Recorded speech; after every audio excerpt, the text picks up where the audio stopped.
ब्रह्ममुरारिसुरार्चितलिङ्गं निर्मलभासितशोभितलिङ्गम् जन्मजदुःखविनाशकलिङ्गं तत्प्रणमामि सदा शिवलिङ्गम् देवमुनिप्रवरार्चितलिङ्गं कामदहन करुणाकरलिङ्गम्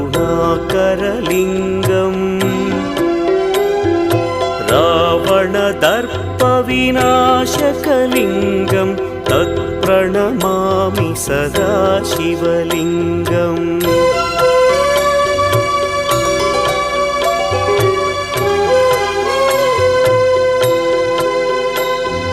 सर्वसुगन्धसुलेपितलिङ्गं बुद्धिविवर्धकलिङ्गम्